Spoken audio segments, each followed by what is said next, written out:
इस informative video में, आज के इस वीडियो सेशन में, जो सचिवालय है उत्तराखंड सचिवालय, उसका हिरार्कियल स्ट्रक्चर यानी पद सोपानीय क्रम, पद सोपानीय जो भी स्तरीकरण है, जो क्रम है, क्रोनोलॉजी है, वो डिस्कस करेंगे। और किस तरीके से हिरार्कियल स्ट्रक्चर है, पद सोपानीय जो ढांचा है, उसको डिस्कस करेंगे। लगभग सभी सचिवालय में ऐसा भी होता ही है, और उत्तराखंड सचिवालय में कैसा है ये देखेंगे। तो किस तरीके से जो है, सबसे पहले जैसे अगर जाएं कि स्टार्टिंग लेवल से प्रमोशन होते होते ऊपर कहाँ तक पहुँचते हैं, अगर ऐसा डिस्कशन करें तो देखते हैं। जैसे डेटा एंट्री ऑपरेटर या कनिष्ठ सहायक अगर जिसे बोलते हैं, अगर वो बनते हैं तो डेटा एंट्री ऑपरेटर या फिर कनिष्ठ सहायक हो गए। फिर उसके बाद जो बनते हैं वह है सहायक समीक्षा अधिकारी।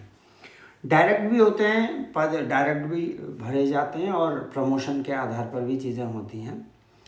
और इस तरीके से जैसे जनरली होता है लोक प्रशासन में, जनरली जो प्रशासनात्मक जो ढांचा होता है उसमें जो एक लेवल तक सीनियरिटी भी देखी जाती है, लेकिन जो टॉप हिरार्कीज, जो फिर ज़्यादा बड़े हिरार्कियल सिस्टम्स होते हैं, जो ऊपर ऊपर की पोस्ट होती हैं, काफ़ी टॉप रीचिंग पोस्ट होती हैं, उनमें मेरिट कम सीनियरिटी देखी जाती है। और इसके साथ साथ जैसे डेटा एंट्री ऑपरेटर या कनिष्ठ सहायक है, उसके बाद जो है सहायक समीक्षा अधिकारी बना जाता है, और फिर उसके बाद समीक्षा अधिकारी बना जाता है। और समीक्षा अधिकारी जो हिरार्कियल लेवल है, उसके बाद जो है कि अनुभाग अधिकारी बना जाता है, और अनुभाग अधिकारी के बाद अनुसचिव बनाया जाता है, और अनुसचिव के बाद जो है उप सचिव बनाए जाते हैं, और उप सचिव के बाद संयुक्त सचिव यानी जॉइंट सेक्रेटरी बनाए जाते हैं, और उप सचिव के बाद अपर सचिव बनाए जाते हैं, अपर सचिव बनाए जाते हैं, और अपर सचिव के बाद सचिव बनाए जाते हैं यानी सेक्रेटरी बनाए जाते हैं,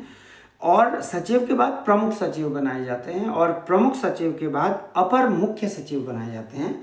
और अपर मुख्य सचिव के बाद जो सबसे बड़ी हिरार्कियल सिस्टम है ब्यूरोक्रेसी में यानी नौकरशाही में, या फिर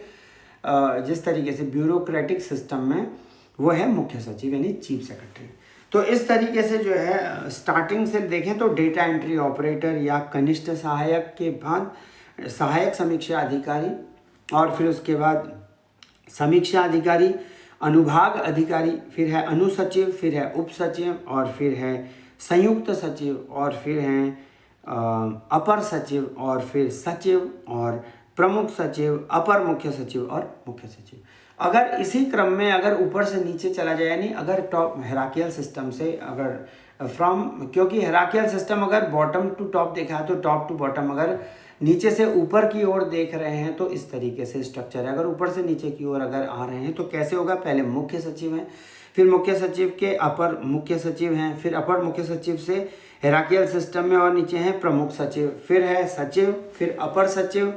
फिर संयुक्त सचिव, फिर उप सचिव, फिर अनुसचिव, अनुभाग अधिकारी, और फिर समीक्षा अधिकारी, सहायक समीक्षा अधिकारी, और फिर हैं डाटा एंट्री ऑपरेटर या कनिष्ठ सहायक।